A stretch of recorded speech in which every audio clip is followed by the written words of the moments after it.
Assalamualaikum warahmatullahi wabarakatuh. Shalom, Om Swastiastu, Namo Buddhaya, Salam Kebajikan. Selamat siang Ayah dan Bunda Sekolah Karseto. Bagaimana kabarnya hari ini Ayah dan Bunda? Semoga semuanya dalam keadaan sehat untuk ayah dan Bunda sekalian. Puji syukur kita panjatkan kepada Tuhan Yang Maha Esa yang telah memberi kita nikmat dan kesehatan sehingga kita dapat berkumpul bersama pada kegiatan hari ini dalam parenting class Sekolah Karseto dengan tema mengenali gaya belajar anak untuk mendukung peran orang tua sebagai guru di rumah.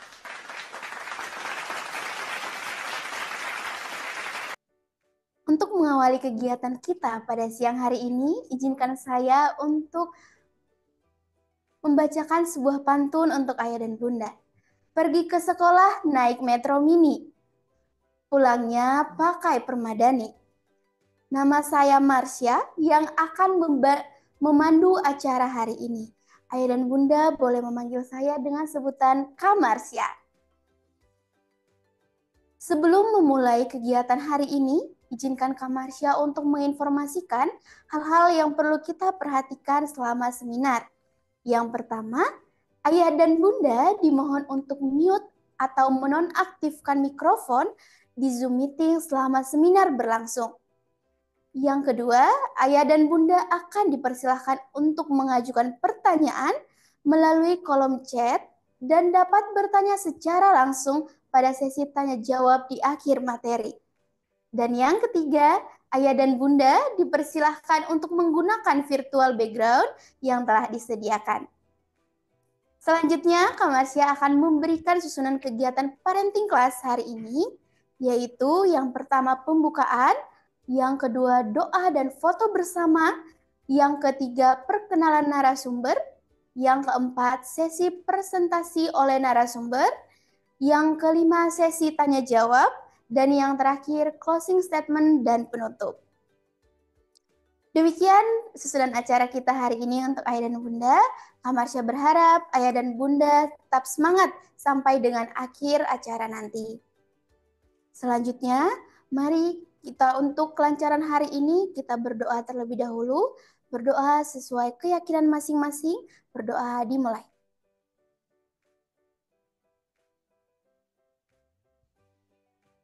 Amin, berdoa dicukupkan. Ayah dan bunda, sebelum ke acara inti, Kak Marsha ingin mengajak ayah dan bunda untuk mengabadikan momen ini dengan melakukan foto bersama.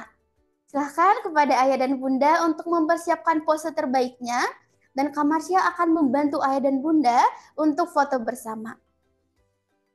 Terlihat ada 2 slide, kita mulai dari slide pertama.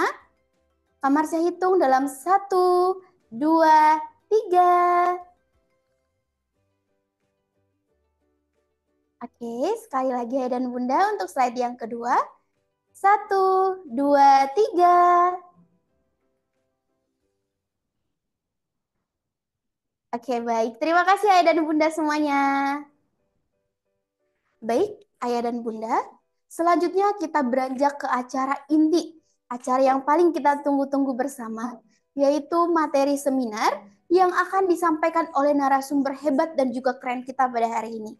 Kak Marsha izin untuk membacakan profil singkat dari narasumber kita pada hari ini.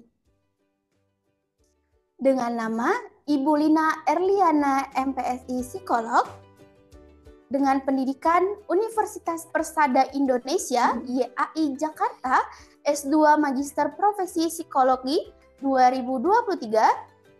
Yang kedua Universitas PGRI Mahadewa Indonesia Bali, Pendidikan Profesi Guru 2023, dan Universitas Bayangkara Jakarta Raya S1 Psikologi 2015. Selain itu, Bu Lina juga aktif sekali mengikuti berbagai pelatihan, webinar, dan juga workshop, khususnya seputar psikologi dan juga pendidikan. Banyak juga prestasi yang telah diraih oleh Ibu Lina, di antaranya part of peserta Wardah Inspiring Teacher tahun 2021, part of Kyle ISC, Korean Learning Improvement Corporation Indonesia, menjadi salah satu dari 31 guru yang mendapat beasiswa untuk pembelajaran teknologi IT selama 3 tahun diberangkatkan ke Korea Selatan pada tahun 2023. Sangat banyak sekali prestasi yang didapatkan oleh Ibu Lina. Maka dari itu tentunya ayah dan bunda pun tidak sabar untuk kita sapa-sapa dan berbicara dengan Ibu Lina. Pada kesempatan kali ini, Ibu Lina sudah berada di tengah-tengah kita pada siang hari ini. Halo Ibu Lina. Halo, selamat siang Kak Marsha.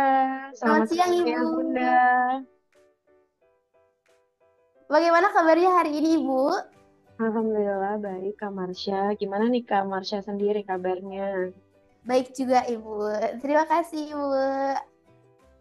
Oke, Kak, Ibu. ayah Bunda juga sehat ya di rumah ya. Oke, Ibu, kira-kira hari ini apa saja sih Bu yang harus kita diskusikan? Baik, mungkin sesuai tema ya Kak Marsha ya, kita hari ini akan ngebahas mengenai bagaimana mengenali gaya belajar anak untuk mendukung peran orang tua sebagai guru di rumah nih gitu. Jadi nggak cuma guru di sekolah, tapi yang berperan dalam keberhasilan anak ke depannya juga orang tua sebagai guru nih di rumah. Bahkan orang tua sebenarnya adalah guru utama, guru pertama dan utama di rumah. Seperti itu. Mungkin nanti kita akan diskusikan dan bahas bagaimana gaya belajar yang tepat mungkin ya Kak Marsha ya, yang efektif bisa diterapkan bagi anak yang mungkin gaya belajarnya seperti ini, seperti ini, seperti ini, sehingga dia bisa mencapai potensi yang optimal dan bisa berkembang eh, mencapai keberhasilan di masa depan. Seperti itu ya Kak Marsha ya. Baik Ibu, terima kasih Ibu. Apakah Ibu sudah siap untuk menyampaikan materi? Baik, insya Allah sudah siap Kak Marsha. Oke Ibu, terima kasih. Tanpa berlama lagi Ayah dan Bunda, maka untuk waktu kita berikan kepada Ibu Lina untuk mempresentasikan materi pada hari ini. Silakan Ibu Lina. Terima kasih Kak Marsha. Assalamualaikum warahmatullahi wabarakatuh. Selamat siang Ayah Bunda semuanya yang pada hari ini Alhamdulillah kita dalam keadaan sehat walafiat dan bisa join dalam parenting class pada kesempatan kali ini. Terima kasih untuk homeschooling sekolah Kaseto juga yang sudah mempercayakan event hari ini kepada saya. Mudah-mudahan kita dalam beberapa waktu ke depan bisa berdiskusi bersama ya Ayah Bunda ya. Saya mohon izin untuk mungkin kakak panitia share screen materi yang akan saya sampaikan mungkin.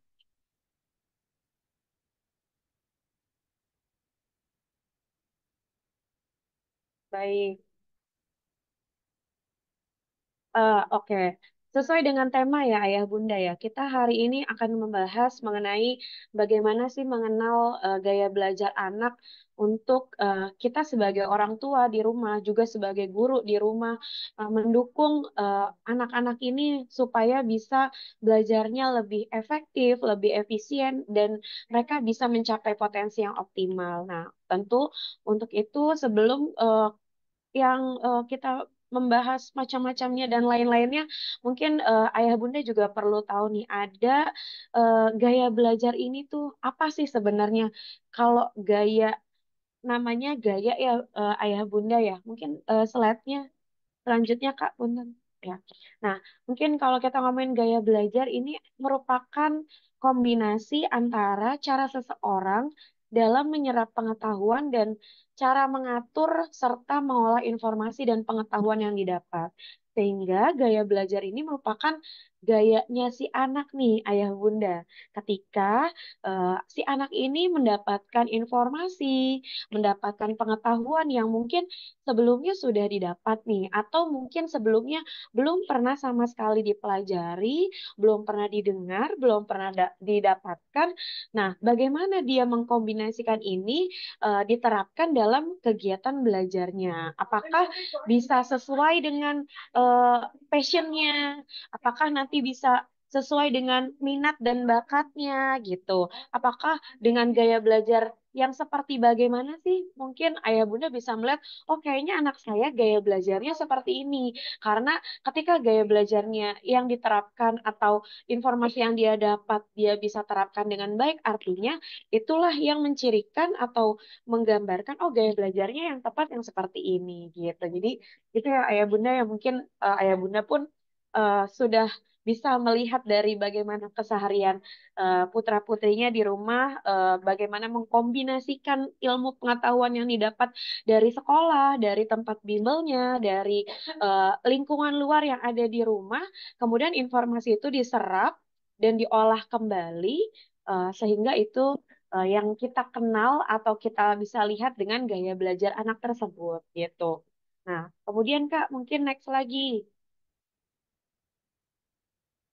Nah, lalu menurut ayah bunda nih, atau mungkin kita sebagai orang tua ya, seberapa penting sih mungkin ayah bunda perlu memahami gaya belajar anak? Nah, ini ada dua hal yang sudah saya simpulkan garis besarnya. Kenapa sih penting gitu sebagai orang tua tuh kita harus tahu gaya belajar anak kita tuh seperti apa? Karena yang pertama nih ayah bunda, dengan ayah bunda mengetahui atau memahami gaya belajar anak, anak ini dapat apa dapat kita lihat atau ayah bunda dapat menentukan cara belajar yang lebih efektif gitu. Karena kita tidak bisa nih ayah bunda memaksakan kehendak, misalnya kamu harus belajar seperti ini seperti ini seperti ini, karena tiap anak itu unik ya ayah bunda, dan tiap anak punya gaya belajar yang berbeda-beda dari satu anak yang dengan anak yang lain. Kemudian gaya belajarnya pun khas gitu. Kita tidak bisa memaksakan misalnya anak kita, kita punya anak dua, tiga atau berapa di rumah ya Bun ya, ya Ayah.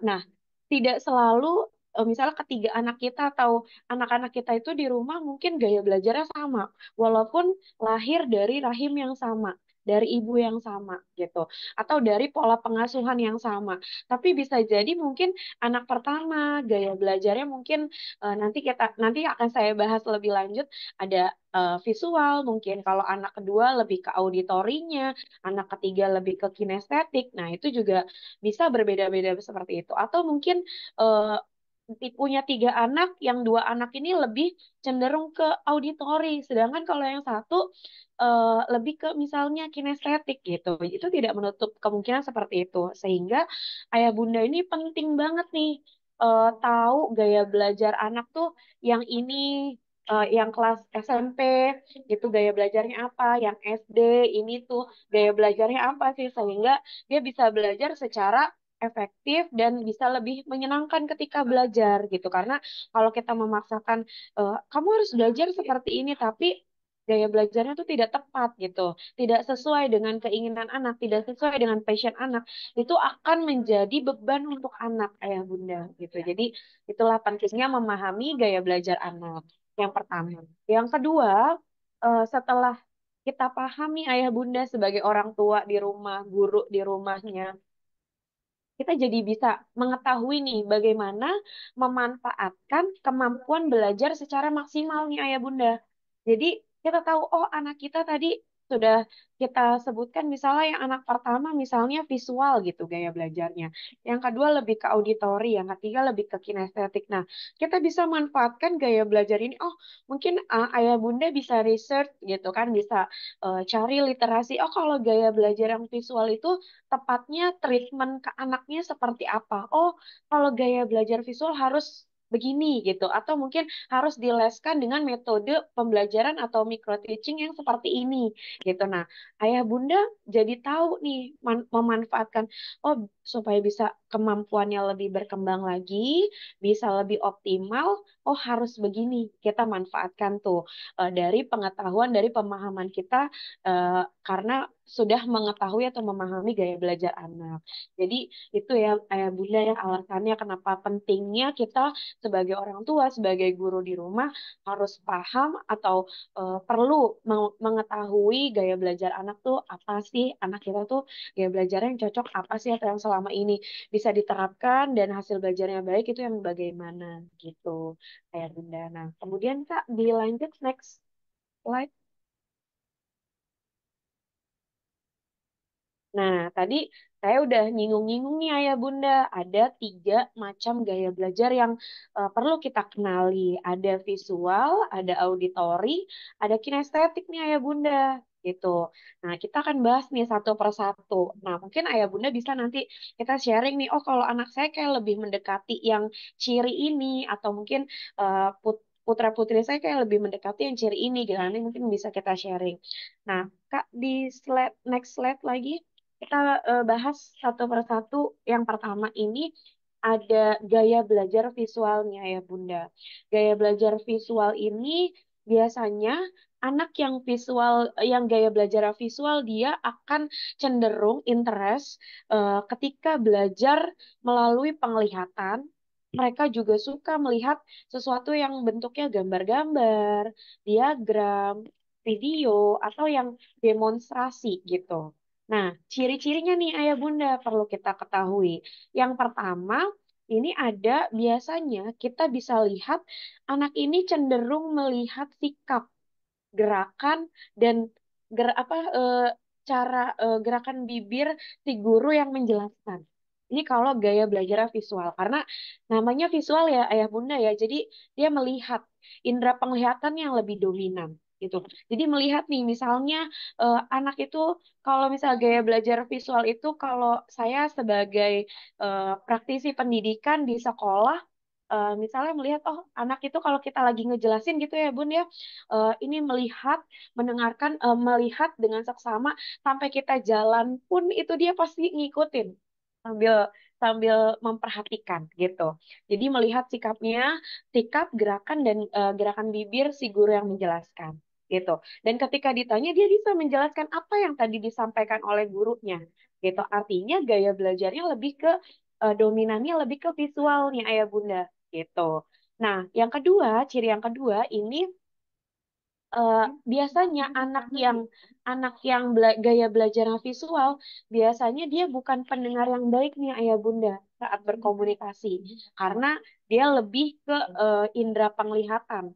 Jadi ngelihat gitu, melihat, mengamati dengan seksama gitu. Tapi kalau suruh misalnya mendengarkan lama-lama, atau mungkin mendengarkan panjang lebar tanpa ada yang dilihat menarik gitu. Misalnya tadi dalam bentuk gambar, diagram, atau mungkin video gitu. Video tapi dijelaskan gitu. Itu anak visual ini biasanya cenderung lebih interest dibanding dengan apa namanya, kayak cuma mendengarkan aja tapi tidak ada medianya, atau tidak ada misalnya yang menarik gitu, gambarnya atau diagramnya atau demonstrasinya. Biasanya guru mempraktikkan dengan media apa gitu. Nah, itu biasanya lebih interest kalau anak-anak visual gitu. Nah, kemudian ciri yang ketiga nih Ayah Bunda, mungkin bisa dilihat nih apakah putra-putrinya di rumah memiliki ciri yang ketiga juga.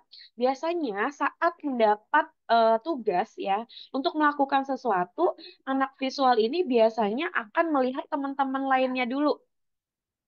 Lihat dulu nih ayah bunda, teman-temannya. Oh, misalnya bapak ibu guru di sekolah biasanya memberikan tugas, misalnya, ayo anak-anak kita tugasnya ini. Kemudian silakan dikerjakan dari sekarang gitu kan. Nah, kemudian si anak visual ini biasanya cenderung ngeliatin dulu nih, mengamati dulu. Oh, teman saya ngerjainnya kayak gini caranya, atau oh dimulai dari seperti ini dulu. Nah, baru kemudian dia eksekusi. Oh, maksudnya Bu Guru tuh kayak gini nih, dia mengerjakan. Nah, itu biasanya lebih ke gaya belajarnya dominannya ke visualnya ya, Bunda. Gitu. Kemudian ciri yang lain nih, Kak, di next slide ya. Nah, ini ada biasanya anak visual ini juga tidak suka bicara di depan kelompok nih, Ayah Bunda. Jadi kalau misalnya diskusi, kegiatan diskusi di dalam kelas gitu kan, atau di dalam komunitas gitu, cenderung lebih pasif gitu. Karena tadi cenderung kurang suka mendengarkan orang lain. Kecuali kalau mungkin tadi mendengarkan tapi ada demonstrasi yang dipraktikan, atau ada visual gambarnya, ada medianya. Nah, itu mungkin lebih interest gitu. Nah, kemudian yang kelima nih Ayah Bunda, cirinya biasanya anak visual juga kurang mampu mengingat informasi yang diberikan secara lisan nih Ayah Bunda. Nah, jadi mungkin Ayah Bunda di rumah ketika melihat ada kayaknya kalau anak saya kalau dijelasin sama ayah atau sama bundanya di rumah, kok kayaknya apa sih kayak kosong gitu, atau mungkin kayak cuma iya iya aja tapi nggak diserap informasinya. Nah, biasanya anak ini biasanya cenderung lebih visual, artinya mungkin ketika ayah sama bunda mau mengajarkan sesuatu atau memberikan sesuatu tugas gitu di rumahnya, atau mungkin mau make sure tugas di sekolahnya dikerjakan di rumah, mungkin kan perlu didampingi nih sama ayah bunda. Nah, ini perlu di make sure nggak hanya secara lisan nih Bunda gitu, tapi ayah sama Bunda juga mendampingi secara mungkin pakai media gitu. Biasanya seperti itu. Mungkin bisa lebih nangkep anaknya dibandingkan kalau ayah Bunda, ayo nak dikerjain pelajaran apa sekarang, apa ada PR apa, ada tugas apa. Oh iya ada PR ini ya katanya dari bu guru ini, dari pak guru ini. Ayo dikerjakan nih, ini kayak gini loh cara bikinnya. Kalau ayah bunda hanya secara lisan, biasanya anak yang visual ini akan apa sih kesulitan untuk mengingat informasi itu. Tapi kalau misal, oh kamu bikin ini ya, oh ditugasin ini ya, yaudah nih ayah bikin nih, coba nih ya, ayah ilustrasikan nih. Ayah punya ini gini gini gini, bunda gini gini gini, itu dalam bentuk media. Gini gininya tuh dalam bentuk ayah bunda itu menunjukkan misalnya media atau ilustrasi media apa namanya praktik apa gitu misalnya. Nah, itu biasanya lebih tanggap gitu, lebih mudah mengingat untuk anak yang visual. Kemudian juga ciri yang keenam ini ada lebih suka peragaan tadi yang seperti saya jelaskan. Jadi ayah bunda menjelaskannya secara menggunakan metode di mana ada alat peraganya, nggak hanya cuma ceramah gitu, nggak cuma hanya lisan, tapi abis itu nggak ada mungkin demonstrasinya, nggak ada peraganya, alat peraganya atau medianya gitu. Kemudian anak yang visual ini juga biasanya lebih cenderung dapat duduk dengan tenang. Walaupun situasi di kanan kirinya di lingkungannya itu ribut, ramai, tapi tidak mudah terganggu biasanya. Dia akan fokus kepada visualisasi apa yang dilihatnya gitu. Jadi mungkin ketika ayah bunda pengen menerapkan gaya belajar yang visual pada anak-anak yang dominannya visual, mungkin kalaupun di rumah ada yang hajatan atau ada dengerin adiknya lagi dengerin musik, kakaknya lagi belajar, kalau kakaknya ini dominannya visual, ya it's okay, itu akan tetap jalan, kakaknya akan tetap fokus dan konsentrasi gitu. Nah, ini eh, tadi tadi ciri-ciri dari gaya belajar yang lebih dominan visual nih ya Bunda gitu. Nah, kemudian nih lanjut lagi ya Kak ya, kita ke gaya belajar auditori. Nah, kalau gaya belajar auditori ini biasanya anak-anak auditori dominannya lebih kepada eh, ketika belajar dia apa dominan indera pendengarannya yang lebih terfokus atau yang lebih digunakan gitu. Mereka suka mendengarkan penjelasan, diskusi, mungkin belajar sambil dengerin musik ya, ayah bunda ya kan mungkin ada tuh ya kita cek di kamar gitu lagi ngapain, lagi belajar apa sih Kak gitu kan, ternyata lagi di depan laptop bikin laporan ternyata sambil dengerin musik. It's okay bunda, nggak jangan, ayah bunda jangan langsung memarahi atau jangan langsung menjudge, kamu kok belajar sambil dengerin musik bla bla bla bla, karena tiap anak beda-beda gaya belajarnya. Ada anak yang ini sekarang kita bahas auditori ini, anak-anak auditori mungkin sambil dengerin musik mungkin di headset, earphone, atau mungkin dengerin musik kenceng terus sambil belajar dia bikin laporan sambil dia mengerjakan tugas sekolah, tapi lebih nangkep nih ayah bunda gitu. Tapi beda lagi kalau tadi yang gaya belajar apa visual, dia sambil dengerin musik terus dia belajar mungkin dia akan hilang fokus tuh, hilang atensi gitu. Tapi kalau auditori nggak masalah kalau dia dengerin musik atau mungkin nonton TV. Ada ya ayah bunda yang misalnya dia belajar nih di depan laptop atau mungkin sambil tidur-tiduran di kamar gitu kan ngerjain tugas matematika tapi TV nyala padahal TV-nya nggak ditonton gitu tapi buat rame-ramean suara aja mungkin ya gitu. Nah, itu ada juga yang kayak gitu dan itu kayak kebiasaan anak itu beda-beda gitu karena itu tadi gaya belajarnya beda-beda. Nah, kita perlu tahu juga nih Bunda ciri-ciri gaya belajar auditori ini apa nih gitu. Apa apakah tadi ada perbedaan nih, pasti ada perbedaan dengan yang visual ya ayah bunda ya. Nah, kita bisa make sure nih putra putri ayah bunda di rumah apakah memiliki ciri gaya belajar yang lebih dominan auditori, seperti yang pertama itu mampu mengingat dengan baik penjelasan dari guru atau materi yang didiskusikan kelompok. Jadi gaya belajar auditori karena dia lebih mengembangkan indera pendengarannya, sehingga apa yang dia dengar itu lebih mudah dipahami gitu, lebih mudah diterapkan. Informasi pengetahuan yang dia dapat dari indera pendengarannya ini lebih mudah, dan ketika didiskusikan materi yang didiskusikan dalam kelompok gitu. Kalau tadi kan kalau visual lebih ke yang divisualisasikan di dalam mungkin presentasi PowerPoint atau guru menggunakan indera alat peraga, media pembelajaran yang nyata gitu, yang konkret gitu. Nah, kalau auditori walaupun tidak ada maaf, tidak ada media peraga atau tidak ada misalnya PowerPoint, tapi guru misalnya metodenya ceramah gitu kan. Nah, atau diskusi kelompok gitu ya, atau FGD, Focus Group Discussion gitu, misalnya guru itu menerapkan FGD di kelas, nah itu akan lebih mudah dipahami oleh gaya belajar auditori, karena dia lebih mudah mengingat dengan cara mendengarkan gitu. Nah, yang kedua, ya ini tadi, gaya belajar auditori otomatis ya, ayah bunda ya, mereka adalah pendengar yang ulung. Jadi anak lebih menguasai materi iklan atau lagu itu di televisi atau di radio. Yang tadi saya sebutkan, misalnya belajar sambil dengerin televisi, sambil melihat televisi atau sambil dengerin informasi di radio atau sambil dengerin musik. Nah, ini lebih cenderung ke auditori gitu. Dan biasanya nih ayah bunda, putra-putrinya yang gaya belajarnya auditori, biasanya cenderung banyak bicara nih, ayah bunda. Suka ngajak diskusi ya. Beda dengan yang tadi visual. Kalau visual lebih pasif ketika kita ajak diskusi. Misalnya, Kak, coba Bunda mau tanya deh, kamu pelajarannya udah sampai mana yang MTK? Gini, gini, gini. Coba Bunda diskusiin, pengen make sure nih kamu udah sampai mana sih pemahamannya. Nah, itu pasti kalau yang visual, kalau ditanya-tanya kayak gitu, kurang menarik tuh, kurang tertarik ya Bun ya. Tapi kalau yang auditori, biasanya cuma dipancing satu kalimat, dua kalimat, gimana belajarnya di sekolah, gimana gurunya gitu. Itu udah langsung, iya Bun, tadi tuh aku diskusi Bun sama kelompok aku, misalnya tentang pelajaran ini.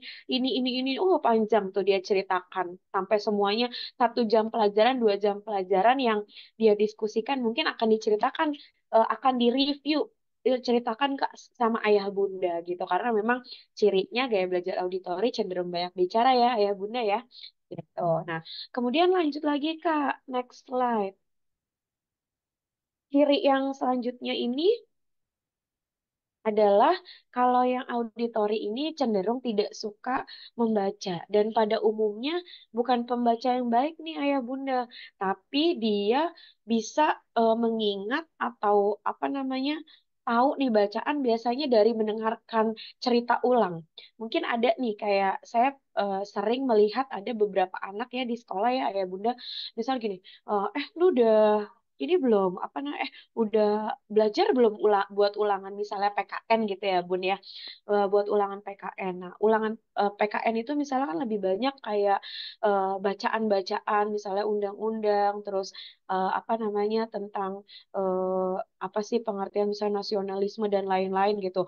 Terus nah, kalau anak yang auditori biasanya dia kalau membaca banyak itu kurang telaten gitu, kurang kurang suka gitu. Tapi ketika misalnya, kamu udah, dia nanya nih sama temennya yang mungkin gaya belajarnya lebih ke visual gitu. Nah, kamu udah belajar belum? Oh iya, aku udah belajar. Coba dong ceritain apa yang kamu pelajari. Saya sering melihat tuh seperti itu. Coba dong ceritain, lu udah belajar apa aja sih? Lu udah baca apa aja sih? Coba ceritain ke gue gitu. Biasanya kayak gitu tuh, saya suka lihat anak-anak di sekolah tuh. Oh iya nih, nih gue baca nih halaman sekian sampai sekian tentang nasionalisme, bedanya nasionalisme sama patriotisme, ini nih. Nah, anak yang auditori nih Bun, biasanya lebih mudah mengingat. ketika dia mendengarkan itu. Jadi dia nggak suka baca, tapi bacaan dari temennya ngebaca terus diceritain lagi. Nah itu biasanya lebih nangkep gitu. Jadi lebih mudah mengingatnya gitu. Atau mungkin kayak ayah sama bunda baca berita di majalah atau mungkin di jurnal gitu. Nih kak, ayah abis baca jurnal ini nih gitu. Kalau dia suruh baca sendiri, mungkin dia akan kurang suka gitu. Tapi ketika misalnya nih, coba kita diskusi nih, nak, ayah habis baca jurnal tentang misalnya tentang gizi, gini gini gini gini, ternyata kandungan gizi gini gini gini gini, diskusi. Nah itu dia lebih mengingat bun, gitu. Jadi kalau bunda, ayah sama bunda di rumah memaksakan anak yang auditori untuk ayo baca bukunya 100 lembar, 100 halaman gitu. Nah itu apa, jangan jangan sampai anak itu nanti malah nggak interest ke situ dan malah malah merasa terbebani gitu ya Bun ya. Jadi karena memang dari cirinya sendiri mereka seperti itu, lebih mengingat ketika mendengar gitu. Kemudian ciri yang kelima nih ya ayah bunda ya, biasanya mereka juga kurang cakap atau kurang suka dalam mengerjakan tugas yang kaitannya sama mengarang atau menulis gitu. Yang menulis kata-kata berapa karakter gitu ya Bun ya, yang mengarang bebas gitu berapa lembar gitu. Karena mereka lebih suka langsung diskusi gitu. Yang ciri keenamnya, lebih senang berdiskusi, lebih senang berkomunikasi. Apa yang mereka tidak pahami, mereka langsung sampaikan, Bu Guru, saya belum paham nih tentang ini. Mereka pasti akan berkomunikasi. Atau, Ayah, Bunda, tolong dong bantuannya misalnya, aku ada tugas nih gitu kan. Misalnya diskusi tentang ini, terus eh, cari alasannya atau apa gitu kan. Sudut pandang, dari sudut pandang apa siswa seperti apa. Nah, itu diskusi sama orang tua. Nah, ini biasanya lebih lebih seneng nih kalau yang auditori ya, Bun ya. Gitu.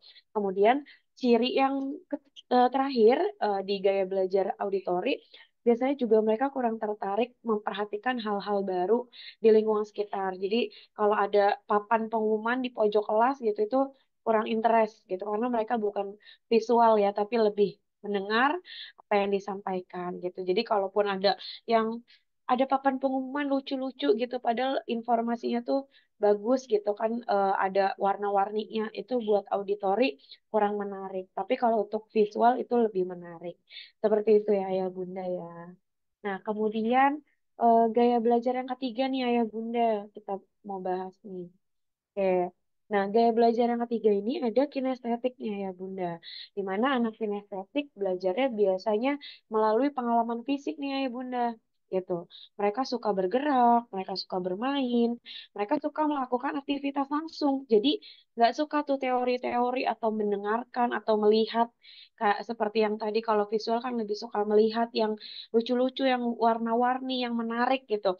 Kalau auditory itu yang mendengarkan atau diskusi. Nah, kalau kinestetik nggak suka nih, Bun. Lebih sukanya yang ada aktivitas fisiknya, ada gerakannya, ada bermain, atau langsung ke prakteknya langsung. Misalnya, mungkin kalau kita tahu ya, kalau kinestetik, anak-anak yang mungkin suka kayak pelajaran olahraga, karena dijelaskan langsung praktek fisik atau aktivitasnya langsung gitu. Kalau banyak ceramah, banyak teorinya mungkin membosankan buat gaya belajar yang kinestetik. Nah, cirinya itu yang pertama, biasanya anak kinestetik ini cenderung suka menyentuh segala sesuatu yang dijumpainya, termasuk saat belajar. Jadi mungkin ayah bunda bisa melihat kalau misalnya anak yang kinestetik diajak ke museum atau anak kinestetik diajak ke laboratorium, dia akan eh, apa ya, kepekaannya tuh langsung itu, ini apa sih gitu.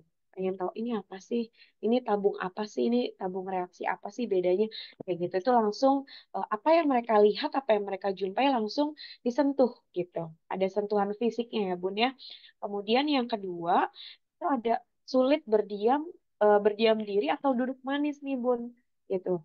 Seringkali kita melihat mungkin di sekolah atau di rumah ya Ayah Bunda, ada anak yang mungkin belajar belajar 15 menit duduk di atas apa duduk di apa di kursi, ada di meja, kemudian abis itu mungkin keliling lagi ngapain gitu kan, bosen ngambil minum atau ngapain. Nah, bergerak. Nah, itu biasanya gaya belajarnya lebih ke kinestetik nih, Bun. Jadi kalau misalnya gaya belajar kinestetik itu disuruh ayo duduk, diam, kerjakan.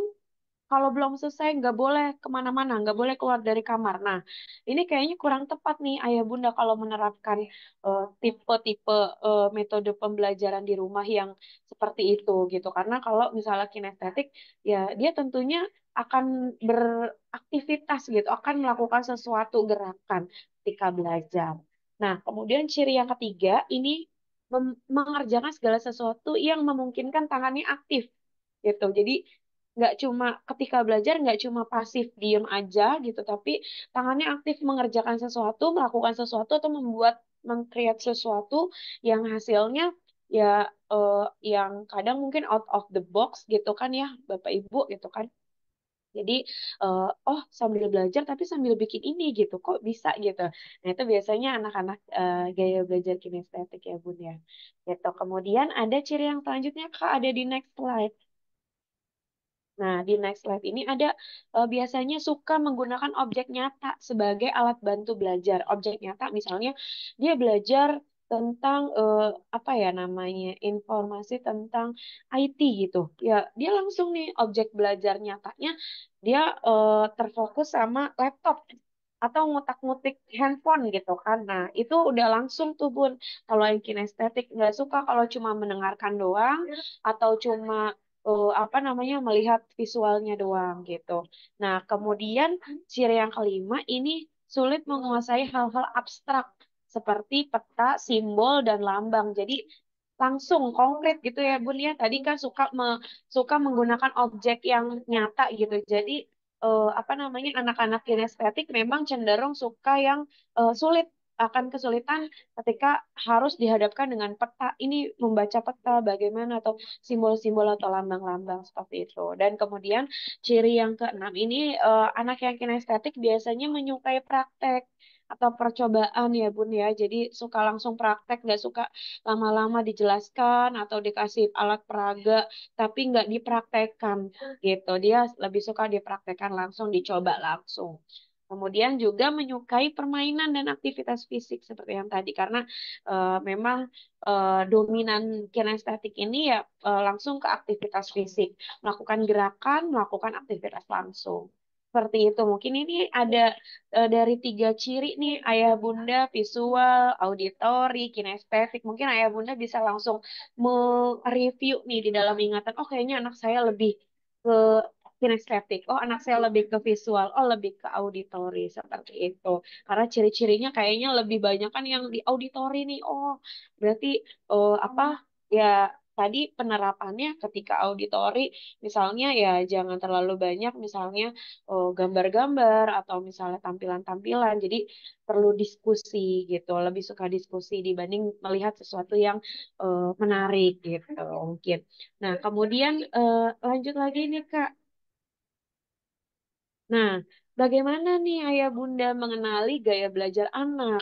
Ya, ini menurut saya ya bun ya, ayah bunda, ini ada tiga nih cara mengenali gaya belajar anak. Yang pertama adalah perhatikan nih ayah bunda.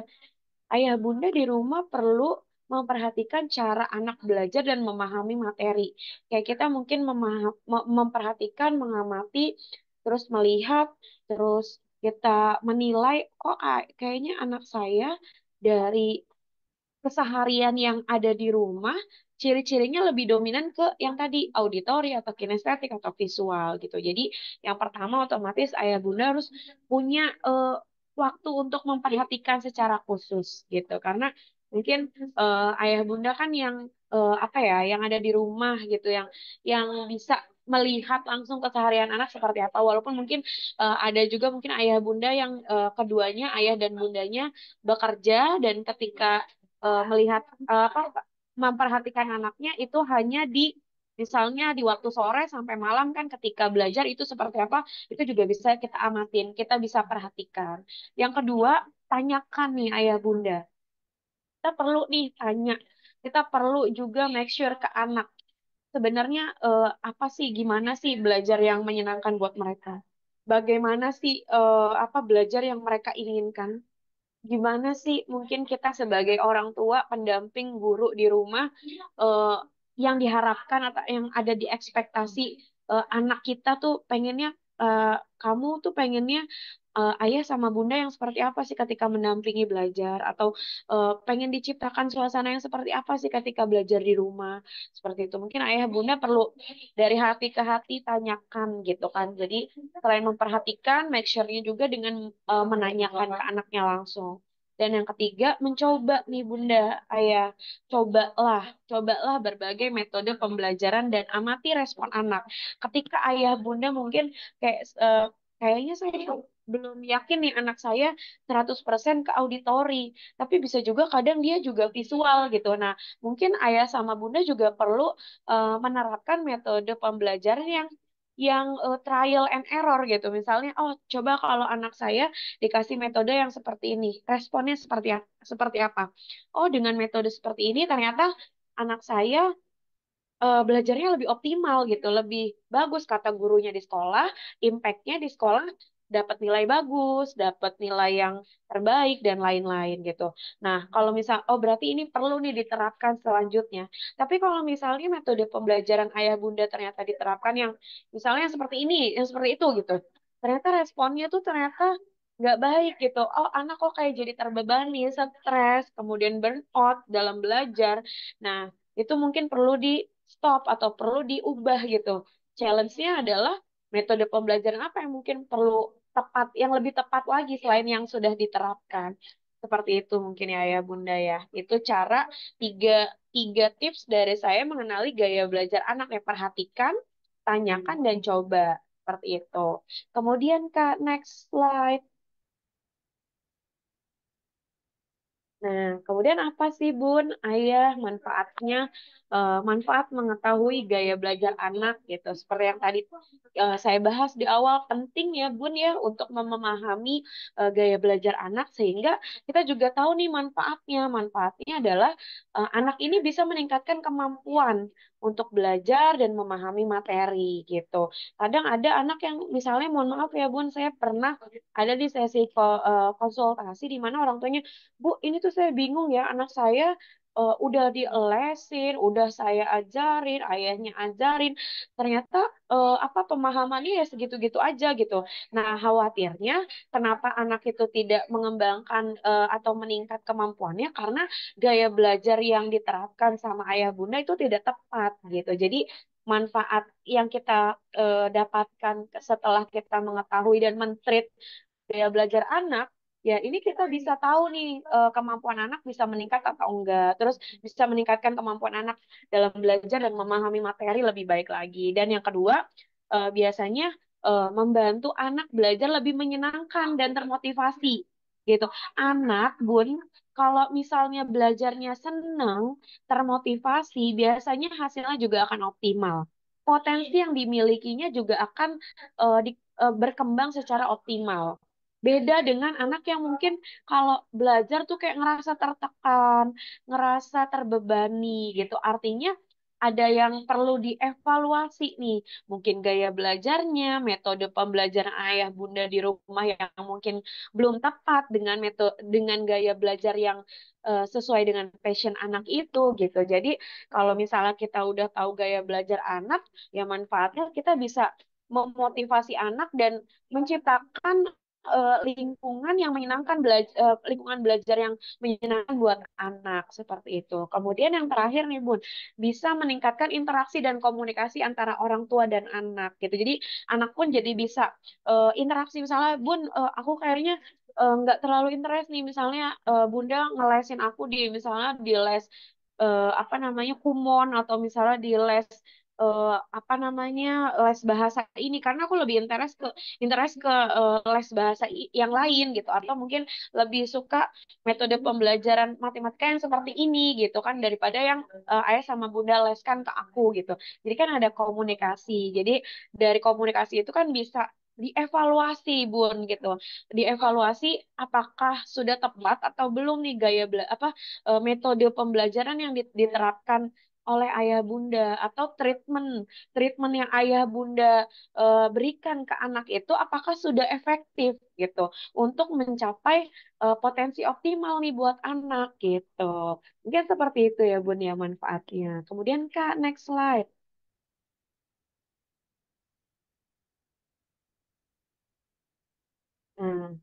ini peran orang tua sebagai guru di rumah. Jadi selain sebagai orang tua, sebagai guru di rumah, juga sebagai otomatis sebagai pembimbing ya ayah bunda ya. Jadi ayah bunda ini punya tugas juga selain kami di sekolah gitu kan, guru yang ada di sekolah, ayah bunda juga perlu membimbing dalam memotivasi anak-anak nih. Jadi kita dua arah, nggak cuma gurunya aja yang memotivasi, tapi juga orang tua yang sebagai guru di rumahnya juga bisa berkolaborasi dengan guru yang ada di sekolahnya gitu, saling memotivasi. Jadi jangan sampai misalnya, mohon maaf, ayah bunda misalnya di sekolah nih udah semangat nih putra-putrinya belajar di sekolah sama guru-gurunya atau sama tutor-tutornya misalnya yang homeschooling gitu ya bun ya.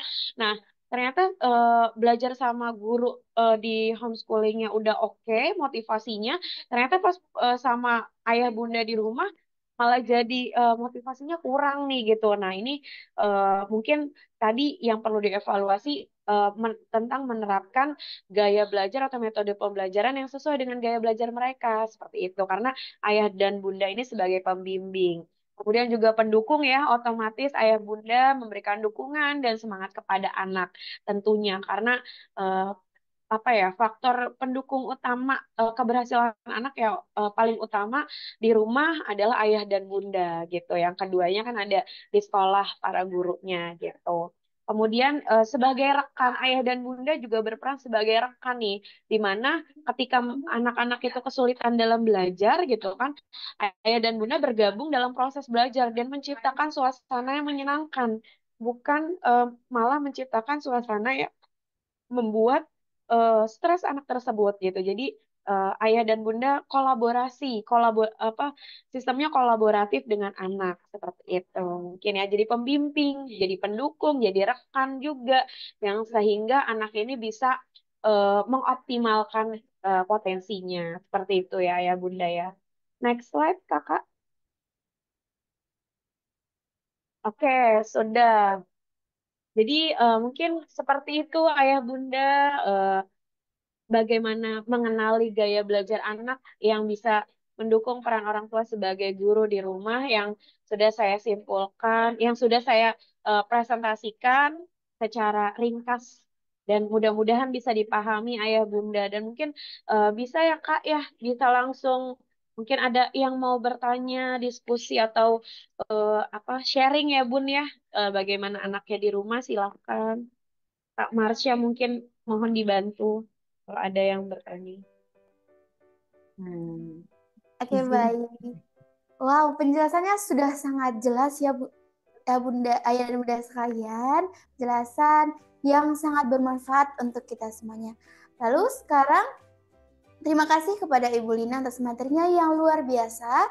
Itu pasti akan sangat menambah insight baru untuk Ayah dan Bunda dan kita semuanya yang ada di sini. Mengenai gaya belajar anak dan bagaimana peran orang tua dalam mendukung belajar anak. Sekarang kita akan beranjak ke kegiatan berikutnya, yaitu pada sesi tanya jawab. Bagi ayah dan bunda yang memiliki pertanyaan, dipersilahkan untuk raise hand terlebih dahulu atau menuliskan pertanyaannya di kolom pesan. Dipersilahkan ayah dan bunda.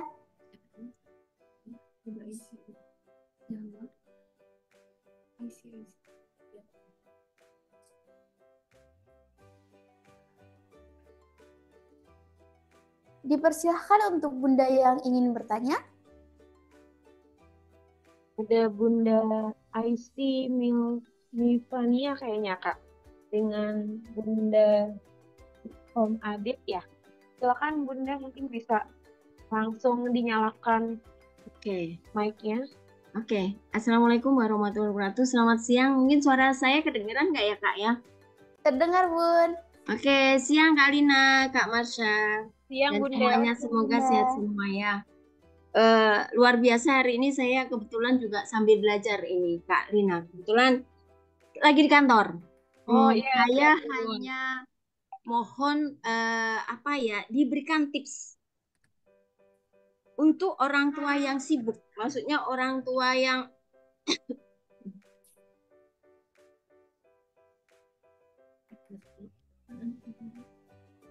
Ini kantor saya dekat rel kereta, jadinya ada suara-suara musik tambahan. Jadi tips untuk orang tua yang sibuk, bagaimana sih tips yang oke atau jitu untuk memantau perkembangan anak dalam belajar, Pak? Karena kebetulan saya ada 2 anak nih, kakak sama dedeknya. Tapi memang kalau saya perhatikan dua-duanya ini beda untuk tadi pola gaya belajarnya ya, karena memang selama ini kan ada coach atau les di rumah, dan pasti saya kerjasama sama mereka maupun kerjasama dengan guru di sekolah. Bagaimana sih perkembangan anak-anak saya di sekolah? Nah, saya tuh sebenarnya agak kesulitan untuk gimana ya kalau saya kan sibuk ya, kadang dinas keluar kota gitu untuk beberapa hari, kadang tuh tips yang ampuh gitu untuk anak-anak, kadang ayo dong dek ininya gimana kak, ini mereka kadang udahlah bunda percaya aja gitu, tapi overall kadang ini bukan nyari ya, begitu terima raport memang luar biasa hasilnya, cuman dia nggak mau cerita ke bundanya, pokoknya bunda percaya aja deh gitu. Cuman saya tuh pengen tahu tips yang oke untuk memantau mengontrol belajar anak gitu, walaupun saya nggak interaksi langsung ya Kak Lina, mungkin nggak langsung sama anak-anak gitu kan, untuk mempelajari mereka langsung lah, atau mendampingi belajar mereka secara langsung. Begitu Kak Lina, terima Baik, kasih. baik Bunda. Terima kasih untuk pertanyaannya nih Bunda Aisy. Oke, ini dilematis sebagai orang tua ya Bunda ya. Saya pun merasakan sebagai orang tua yang bekerja meninggalkan anak gitu. Nah, mungkin Bunda Aisyah tadi nanya nih tipsnya bagaimana kalau orang tua yang sibuk bekerja untuk memantau perkembangan anak. Tadi Bunda Aisyah udah menceritakan sedikit, men-spill sedikit. Tadi saya juga udah koordinasi dengan gurunya di sekolah, dengan coachnya atau tutornya yang mungkin datang ke rumah untuk meng-hire anak-anak untuk belajar gitu ya.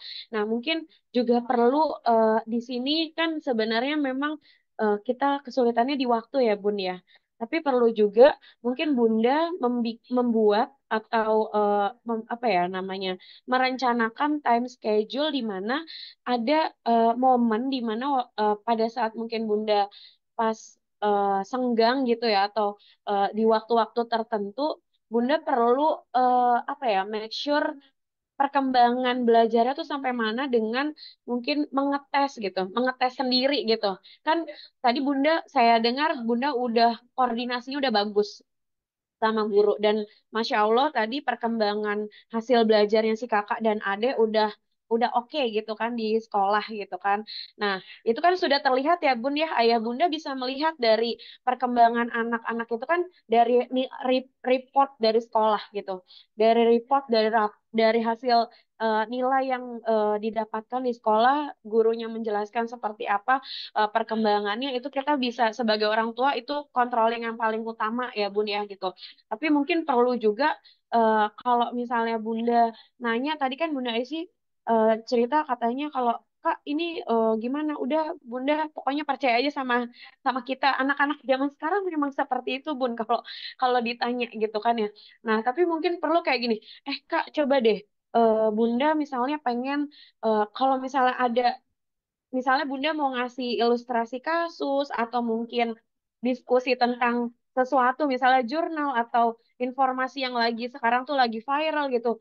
Sudut pandang kamu gimana sih? Mungkin kayak lebih apa ya? Kita apa namanya tuh mengetes untuk mengetahui apa namanya sejauh mana sudut pandang mereka, sejauh mana pengetahuan yang mereka dapatkan gitu, belajar mereka tuh sejauh mana gitu, atau interest mereka tuh kemana gitu. Mungkin Bunda yang sibuk perlu ada sesekali waktu kayak kita review gitu.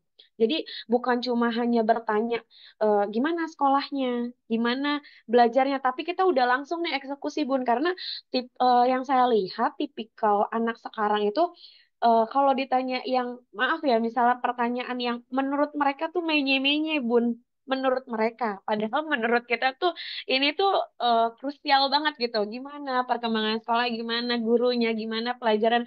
Menurut kita sebagai orang tua itu kan penting banget gitu. Tapi menurut mereka, apa sih Bun, udah percaya sama aku aja gitu kan. Kayak gitu. Jadi kita mending langsung tanya ke yang posisinya. Bunda mau tahu apa perkembangan kognitif mereka, sejauh mana common sense yang mereka terima atau yang mereka dapatkan di sekolah. Bunda mau tanya apa sekarang? Isu apa yang mau kita diskusikan? Nah, mungkin lebih lebih enak ke situ ya, Bun ya, gitu daripada kita misalnya cuma nanya gimana sekolahnya, terus coba dong ceritain kamu belajar apa gitu. Tapi lebih kita yang apa sih namanya? Mancing gitu, mancing supaya mereka keluar tuh apa namanya pandangan mereka, pendapat mereka seperti itu, Bun. Mungkin lebih ke situ ya, Bun ya. Saya kebetulan concernnya di eh, apa SMP dan SMA gitu, anak-anak remaja yang seperti Bunda katakan itu kalau udah percaya aja Bu, udah kita udah paham Bu gitu. Padahal kita pengen tahu nih sejauh mana pemahaman mereka. Tapi anak-anak zaman sekarang kalau ditanya ya kayak gitu. Jadi kita yang harus kayak apa namanya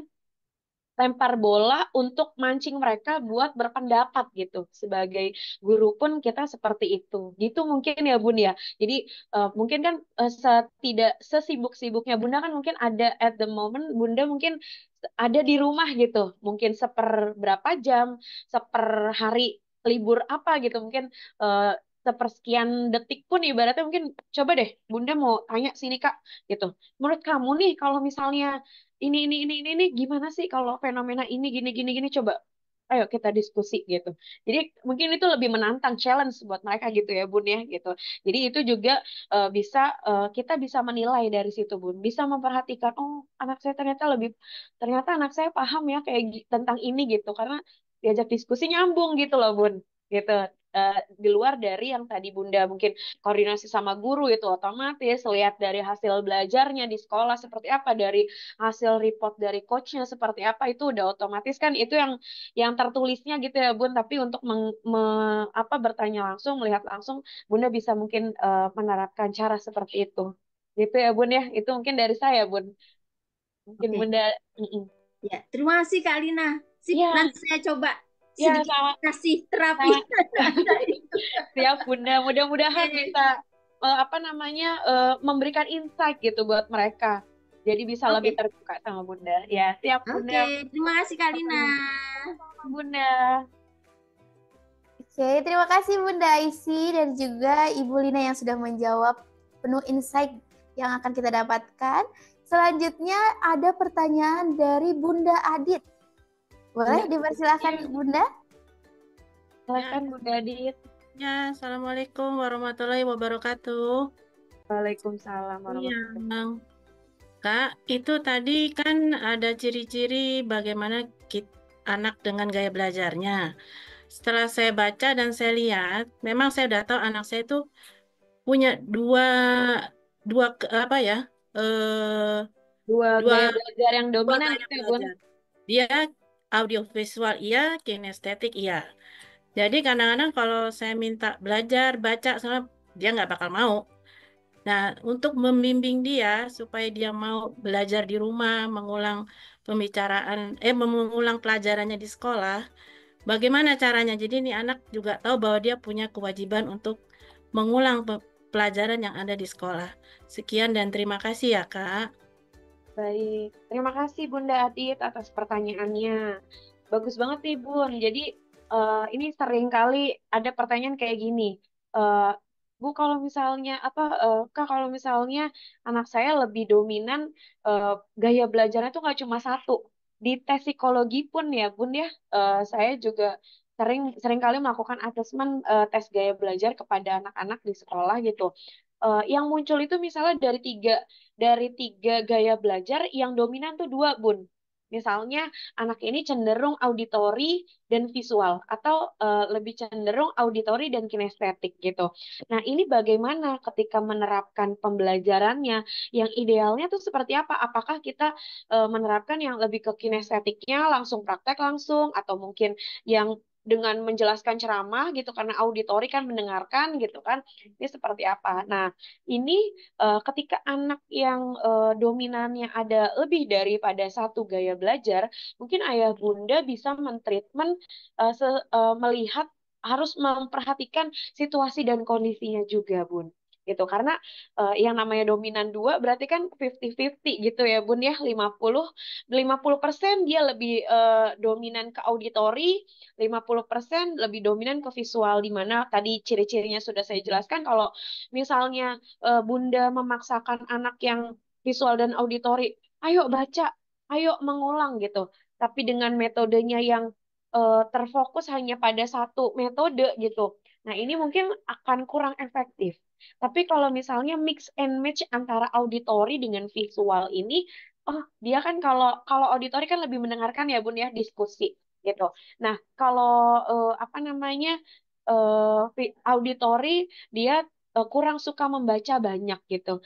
Artinya maaf, kalau visual lebih suka melihat sesuatu gitu, alat peraga gitu, media gitu ya Bun ya, yang menarik dia lebih suka. Nah, kalau auditori dia nggak suka membaca banyak, tapi lebih suka mendengarkan, lebih suka berdiskusi. Nah, mungkin Bunda perlu menerapkan metode misalnya, ayo Kak, di apa setelah pulang sekolah, setelah belajar dari sama tutor atau sama setelah pulang les gitu kan, ayo kita diskusi, coba tadi belajar apa gitu. Tapi juga dengan porsi atau intensitas yang jangan terus menerus di drill dengan yang seperti itu metodenya. Karena kan dia, kita ketahui ya Bun ya, 50-50. Artinya ketika dia ada di titik jenuh atau di titik bosan, khawatirnya kalau kita paksakan diskusi terus gitu, dia akan bosan. Dia akan terbebani dengan metode yang Bunda terapkan di rumah. Tapi kalau misalnya, oke diskusi, kamu mau diskusi nggak? Oh misalnya, Bun, aku kayaknya lagi nggak mau diskusi nih. Nanti aku jelasin aja nih. Aku kasih tahu nih apa namanya contoh yang tadi aku kerjakan di sekolah gitu. Nih Bun, nih presentasinya seperti ini gitu. Oh berarti dia lebih lagi cenderung ke visualnya gitu Bun. Tapi kalau misalnya, oh ya diskusi, ya udah ayo Bun coba nih. Nih dengerin nih. Aku gini gini gini di sekolah begini begini begini. Nah itu berarti lebih cenderung ke auditorinya gitu. Tadi karena ini mix and match, jadi mungkin ayah dan bunda juga perlu melihat situasi dan kondisi di mana anak ini lebih lagi sekarang itu, kondisi sekarang mungkin kan kadang ada anak ya bun ya, misalnya yang capek pulang sekolah ditanya-tanya suruh ngulang, kan mungkin juga suasana hatinya lagi nggak baik gitu kan, juga akhirnya jadi kurang efektif ketika bunda tuntut dengan gaya apa dengan metode pembelajaran yang tidak efektif. Jadi mungkin itu perlu diperhatikan. Dan tadi mix and match antara gaya belajarnya, penerapannya juga harus 50-50, jangan jangan terfokus ke satu aja gitu metodenya. Seperti itu mungkin ya Bun ya. Jadi harus apa namanya sesuai dengan si anak ini gitu. Karena 50-50 itu Bun. Begitu mungkin ya Bunda Adit. Oh iya, Aditnya jempol. Terima kasih. Iya, dia ada di dekat saya soalnya. Iya, iya, iya. Terima Relate kasih, banget berarti Kak. ya. Iya, Iya, Bunda. baik. Terima kasih penjelasannya. Iya, sama-sama, Bunda. Baik, terima kasih sekali Ibu Lina sudah menjawab pertanyaan dari Bunda Adit. Semoga Bunda Adit dan ayah bunda yang lainnya juga terbantu dengan jawaban tersebut. Amin. Baik, apakah ayah dan bunda masih ada yang mau bertanya? Boleh langsung raise hand. Sepertinya ada di kolom chat ya, Kak Marsha ya? Bunda Fitri kayaknya.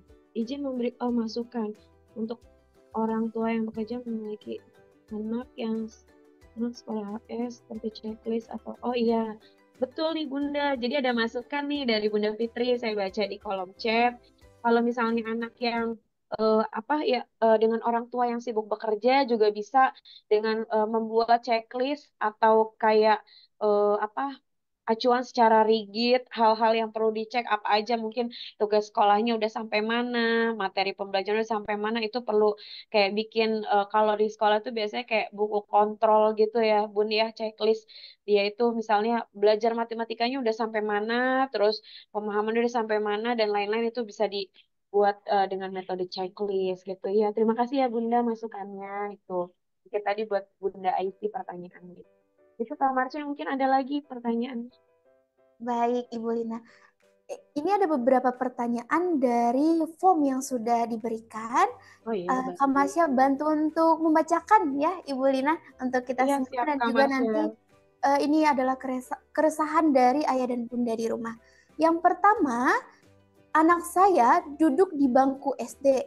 Kalau belajar di rumah dengan saya ibunya dan neneknya, ia sulit untuk mendengarkan dan bilang, "Kamu bukan guru aku." Ketika belajar di sekolah, dia lebih bisa mendengarkan gurunya. Harus bagaimana dan kenapa seperti itu? Sudah cukup, Oke, Ibu? cukup. Baik, Oke, Kak baik. Marsha. Silakan dijawab, Ibu Lina. Pertanyaan tadi dari Bunda siapa ya, Kak? Pertanyaan dari form yang sudah diajukan. Oh, iya, iya. Baik. Ya, Jadi pertanyaannya itu anak SD ya, Bun ya. Kalau belajar sama ibunya, sama Bunda, sama neneknya di rumah kurang mau memperhatikan dengan baik. Tapi ketika di sekolah apa namanya?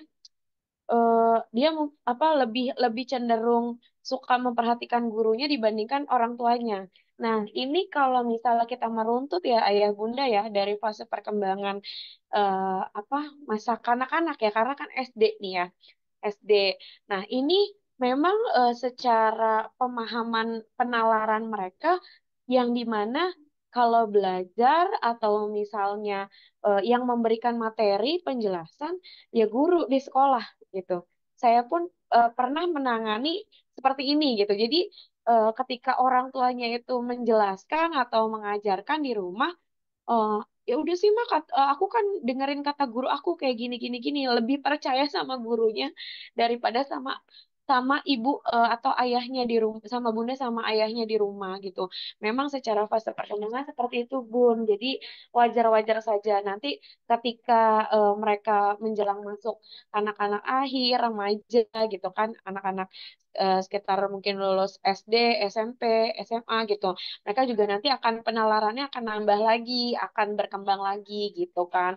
Jadi karena anak SD itu terfokus pada yaitu tadi penalarannya adalah ya guru yang menjelaskan di sekolah, yang memberikan pelajaran, yang memberikan materi. Sehingga mungkin kalau misalnya metode yang diberikan sama orang tua di rumah mungkin kurang sesuai sama mereka, anggapan mereka, asumsi mereka, persepsi mereka adalah ya gurunya kan udah menjelaskan di sekolah seperti itu. Dan mungkin kalaupun misalnya ada juga kok anak SD yang mungkin apa namanya ketika diajarkan sama ayah bundanya atau neneknya atau kakaknya di rumah gitu bisa bisa memperhatikan dengan cara ya metode pembelajarannya diterapkan menyenangkan atau sesuai dengan keinginan mereka gitu karena kan usia-usia SD itu usia-usia yang dimana masa kanak-kanak ini belajar yang menyenangkan belajar yang seperti masih masih ada romansa-romansa bermain gitu ya Bun ya, yang jangan terlalu kaku, yang tidak terlalu saklek, yang tidak terlalu apa formal banget seperti mungkin di SMP, SMA mungkin kan udah lebih anak-anak udah lebih remaja dewasa kan belajarnya lebih saklek gitu kan. Pembelajaran yang dipelajari pun lebih sulit gitu. Kalau anak SD kan misalnya kalau ayah bunda atau tadi nenek dan ibu dan bundanya itu mengajarkan di rumah dengan metode yang mungkin kurang menyenangkan dibandingkan dengan belajar sama gurunya ya tentu anak akan mereject itu gitu, akan kesulitan dalam memahami itu. Mungkin seperti itu ya Kak Marsha ya. Jadi apa mungkin sebagai bunda dan neneknya di rumah yang mengajarkan mungkin perlu juga apa cari referensi untuk gimana sih mungkin belajar anak SD yang lebih menyenangkan ketika di rumah atau mereview pelajaran yang ada di sekolah ketika di rumah seperti apa gitu sehingga anak itu juga apa namanya juga senang gitu belajar di rumah nggak cuma sama gurunya di sekolah seperti itu Kak Marsha mungkin. baik. Terima kasih Ibu Lina untuk jawabannya. Semoga ayah dan bunda yang memiliki masalah yang sama dengan hal ini, jawaban tersebut bisa membantu di rumah. Pertanyaan selanjutnya, itu bagaimana mengatasi anak yang tidak mau belajar di meja dan tidak bisa duduk tenang? Seperti itu Ibu Lina. Baik Kak Marsha, ini pertanyaannya tentang gimana anak yang nggak bisa belajar kalau duduk di kursi di meja gitu ya Bun ya. terus nggak bisa duduk tenang. Seperti yang tadi mungkin saya jelaskan dalam presentasi, bahwa ada gaya belajar kinestetik, di mana gaya belajar kinestetik ini anak-anak cenderung kurang bisa duduk dengan tenang, duduk diam. Sehingga mungkin sebagai ayah bunda perlu menerapkan metode yang langsung praktek. Karena kalaupun dipaksakan nih, ayah bunda ini kan ciri-cirinya ke kinestetik gitu. Kalaupun ayah sama bunda paksakan anak-anak dengan ciri seperti ini harus, kamu yang duduk ya dengan tenang ya, diam ya, belajar cepat kerjain. Duduk, suruh duduk di meja diam berjam-jam. Itu akan sulit ayah bunda. Nanti malahan akan membebani mereka, dan mereka akan stres nih ketika dipaksa untuk belajar yang tidak sesuai dengan gaya belajarnya. Karena gaya belajar kinestetik ya cenderung lebih yang langsung praktek, yang ada aktivitas fisik. Dia memang nggak bisa bunda sama ayah nuntut belajar dengan tenang, dengan diam, duduk berjam-jam ngerjain sesuatu gitu, nggak jalan-jalan. Itu seperti itu mungkin ya bun ya. Jadi cari mungkin bunda, ayah bunda perlu research untuk metode pembelajaran bagi anak yang gaya belajar lebih ke kinestetik gitu. Kalaupun dia nggak duduk dengan diam dengan tenang di meja, tapi anak-anak kinestetik dia bisa kok belajar dengan yang sesuai dengan metodenya atau sesuai dengan gaya belajarnya, kalau bunda sama ayah menerapkan metodenya sesuai. Seperti itu mungkin. Ya, Kak Marsha ya. Oke, terima kasih Ibu Lina. Semoga jawabannya itu dapat membantu ayah dan bunda untuk tidak risau lagi ketika adik-adik di rumah itu tidak mau belajar di meja atau duduk dengan tenang gitu ya, Ibu Lina. Iya, benar Kak Marsha. Selanjutnya, apakah ayah dan bunda masih ada yang ingin bertanya? Boleh raise hand.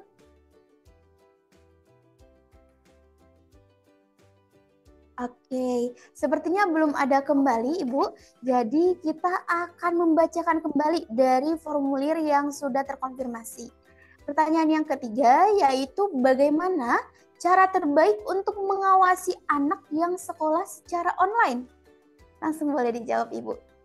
Baik. Bagaimana cara untuk mengawasi anak yang sekolah dengan online ya, Kak Marsha gitu. Ya, betul sekali Ibu. Ya, kalau misalnya metode online itu kan anak lebih banyak di rumah gitu, dan kadang anak tuh eh, aktivitas atau kegiatan belajar belajar mengajar dengan guru secara online itu kan kayak apa ya, batasannya tidak terlihat semu gitu, karena online kan. Ini lagi belajar atau lagi main game atau lagi nonton film gitu kan, kita nggak tahu kayak gitu. Nah, mungkin sebagai orang tua, cara mengontrolnya anak yang belajar secara online, kita perlu tahu nih time schedule dari sekolah, dari gurunya gitu. Jam berapa sampai jam berapa itu kegiatan belajar. Misalnya jam sekian sampai jam sekian belajar online matematika, atau jam sekian sampai jam sekian itu istirahat. Jam sekian sampai jam sekian itu apa, di sekolahnya ada time schedule untuk belajar misalnya bahasa Inggris kayak gitu. Nah, itu ayah bunda perlu banget tuh time schedule. Karena kemarin kalau di apa yang saya sekolah yang saya ada di sini gitu kan. Biasanya pada saat online itu orang tua kita kasih nih time schedule lengkap gitu.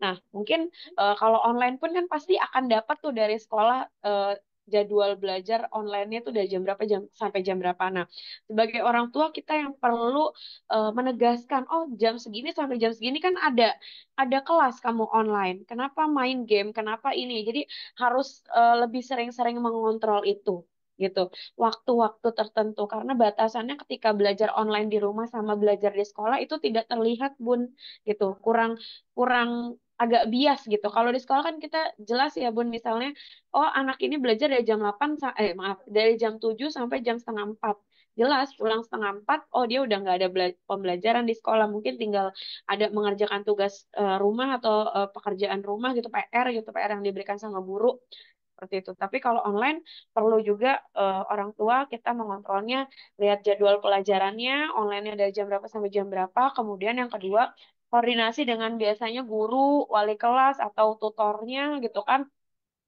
Dia bagaimana perkembangannya itu seperti apa?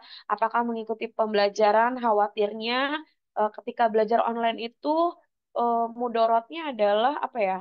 Ke apa negatifnya adalah anak-anak itu kayak iya nih mah lagi online gitu di kamar buka laptop gitu nih lagi online.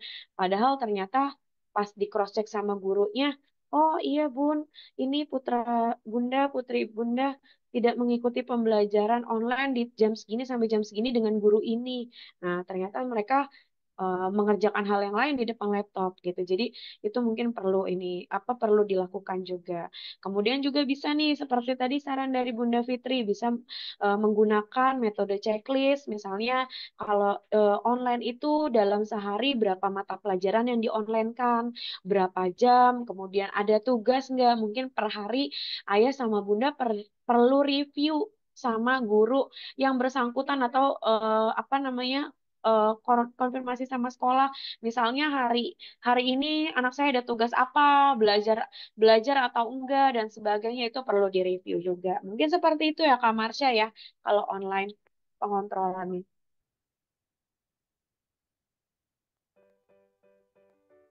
Oke, terima kasih Ibu Lina atas jawabannya. Semoga ayah dan bunda yang memiliki masalah yang sama boleh terbantu. Pertanyaan selanjutnya ini Ibu, sepertinya akan relate dengan ayah dan bunda yang memiliki masalah yang sama, yaitu mengapa remaja usia SMP sulit untuk berkonsentrasi dalam belajar. Boleh dijawab Ibu? Baik, pertanyaannya kenapa remaja SMP sulit berkonsentrasi dalam belajar? Seperti itu ya Kak Marsha ya pertanyaannya. Betul Ibu. Oke, kalau misalnya di sini kan, kenapa sih remaja SMP mungkin kebetulan yang nanya bundanya, putrinya atau putranya, anaknya masih SMP gitu ya Bun ya. Tapi sebenarnya untuk konsentrasi konsentrasi belajar ini nggak cuma anak SMP doang sih yang konsentrasinya bisa menurun atau bisa rendah gitu kan.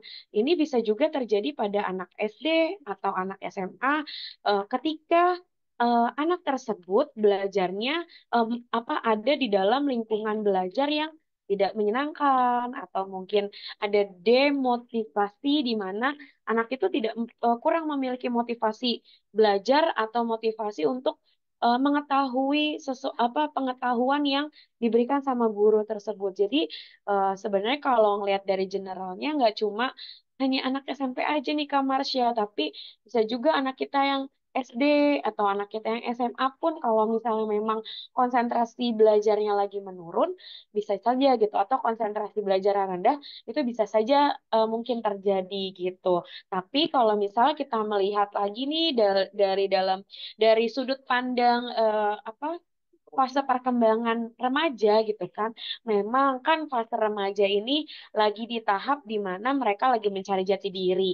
Jadi kayak concern fokusnya itu bercabang gitu ya. Kayak dua arah atau mungkin bisa yang kenapa konsentrasinya menurun untuk belajar karena dia juga lagi mencari jati diri nih saya sebenarnya nanti mau jadi apa, mau ke depannya mau gimana, atau saya tuh sebenarnya siapa gitu kayak who am I-nya tuh lagi bergejolak nih di dalam diri remajanya kalau kita menelisik dari sudut pandang fase perkembangannya gitu karena usia-usia remaja lagi keingintahuannya juga besar gitu nggak cuma ingin tahu masalah belajar gitu kan masalah pembelajaran tapi juga mereka pengen tahu kayak di remaja ini kan kayak mulai-mulai suka sama lawan jenis suka sama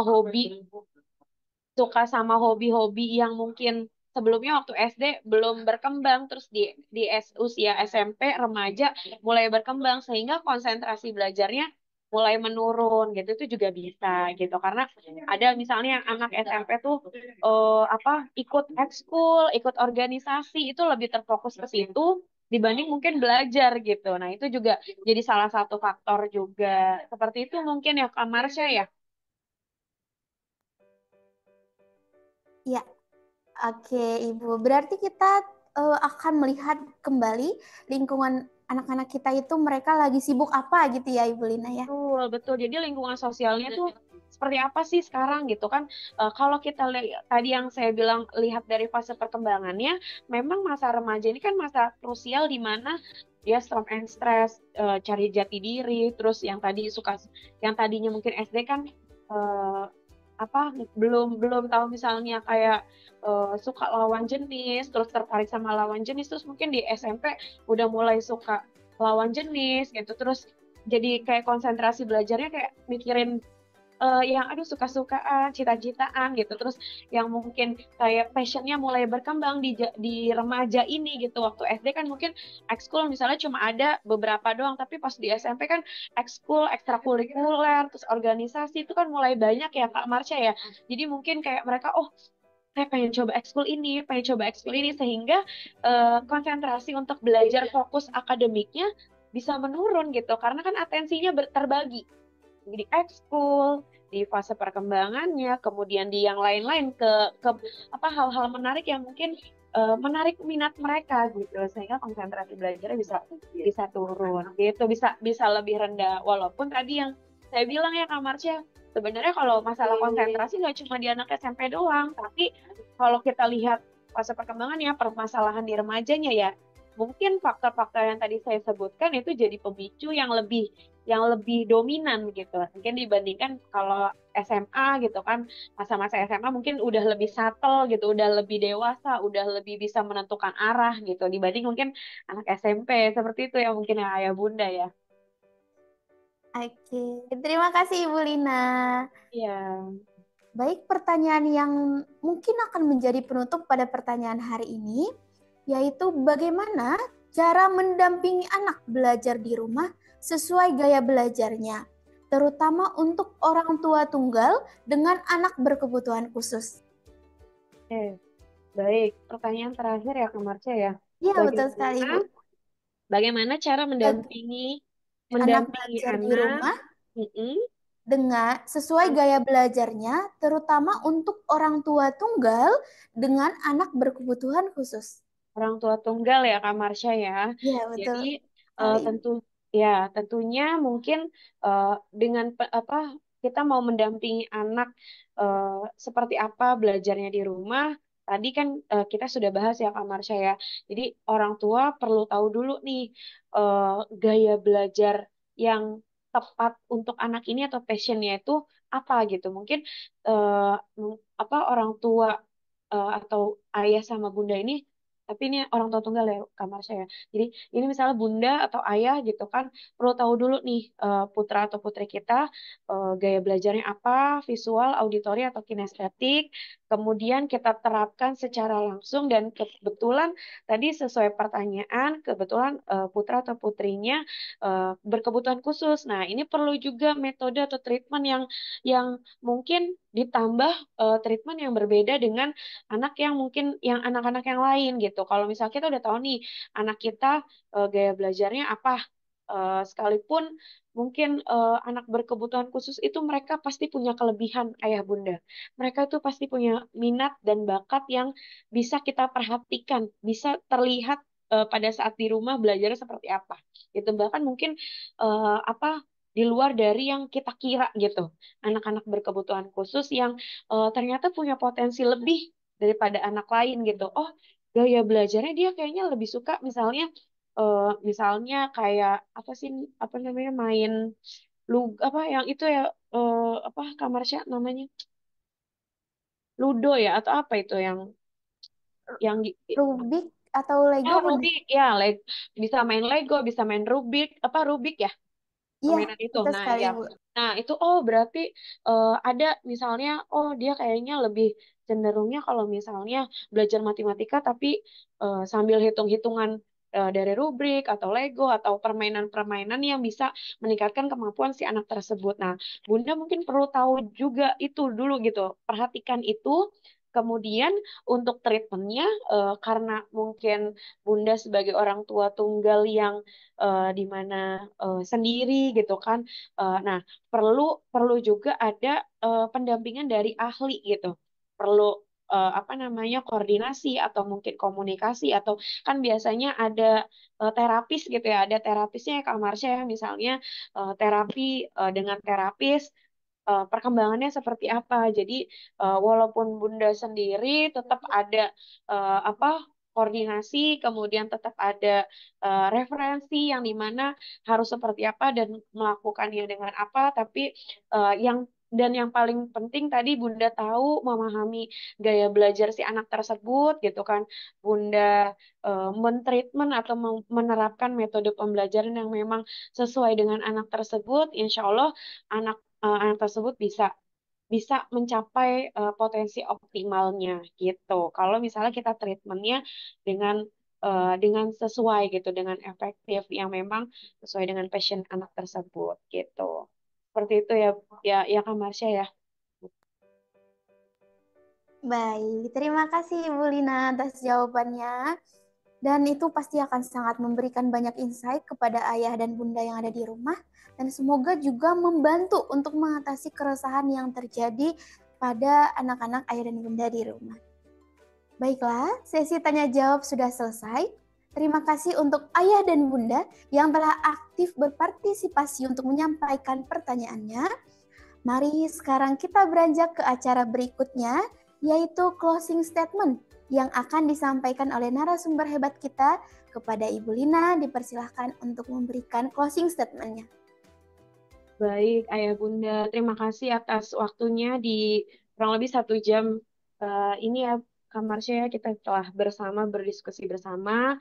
Senang sekali saya bisa bergabung dengan Ayah Bunda sekalian. Mungkin seperti yang tadi kita bahas mengenali gaya belajar anak, di mana orang tua sebagai peran utama sebagai guru di rumah. Mungkin saya akan memberikan closing statement di mana ayah bunda perlu diingat bahwa setiap anak ini memiliki gaya belajar yang berbeda dan khas. Nah, untuk itu mungkin kita sebagai orang tua penting juga untuk memahami yang paling dasarnya adalah memahami gaya belajar anak. Sehingga dapat menciptakan ketika kita tahu gaya belajar anak apa dan bagaimana kita bisa menciptakan lingkungan belajar yang efektif dan menyenangkan. Dan tentunya dari lingkungan yang kita ciptakan menyenangkan dan efektif tersebut bisa meningkatkan kemampuan anak sehingga anak bisa yang tadinya nggak tahu nih potensinya apa yang dimiliki, yang tadinya anak itu berpikir, aduh kayaknya saya bukan anak yang memiliki kemampuan lebih dibanding anak lain, tapi dengan ayah dan bunda mengetahui gaya belajar yang tepat, kemudian metode pembelajaran yang diterapkan bisa menyenangkan dan efektif bagi anak, anak itu bisa mencapai potensi maksimal, potensi yang optimal, yang dimana nanti di kemudian hari anak itu bisa menerapkannya dengan baik dan bisa mencapai kesuksesan seperti yang ayah bunda ekspektasikan kepada anak tersebut. Mungkin seperti itu ya Kak Marsha gitu. Jadi kita harus sadar di mana gaya belajar itu berbeda-beda. Ayah bunda tidak perlu dipaksakan, tidak perlu dituntut seperti apa, tapi kita harus sesuaikan. Ya. Karena untuk mencapai sesuatu yang baik, sesuatu yang optimal, yang paling utama adalah treatment yang diberikan harus sesuai, harus efektif. Gitu. Anggaplah seperti itu mungkin Kak Marsha. Mungkin begitu closing statement dari saya. Terima kasih banyak Ayah Bunda sudah bergabung dan mohon maaf kalau ada kata-kata yang salah ya Kak Marsha ya dari saya kekurangan untuk hari ini. Mohon maaf Kak Marsha dan tim dan Ayah Bunda sekalian. Baik, terima kasih Ibu Lina. Terima kasih untuk ilmu dan insight-nya pada hari ini yang sangat luar biasa menginspirasi. Apabila ayah bunda ingin mendapatkan informasi seputar edukasi psikologi dan konseling, ayah dan bunda dapat mengunjungi akun Instagram psikolog Lina di @linaerliana. Jadi untuk ayah dan bunda yang masih ingin berkonsultasi dengan Ibu Lina, boleh sekali untuk mengunjungi Instagram beliau di @linaerliana. Sudah ada juga di kolom chat untuk ayah dan bunda yang ingin berkonsultasi lebih lanjut. Selanjutnya, Kak Marsha meminta kesediaan ayah dan bunda untuk mengisi form feedback mengenai kegiatan hari ini yang akan dikirimkan melalui kolom pesan. Dan sepertinya akan dikirimkan melalui kolom pesan. Kak Marsha minta dengan sangat mohon izin untuk ayah dan bunda untuk menyampaikan feedback pada kegiatan kita hari ini.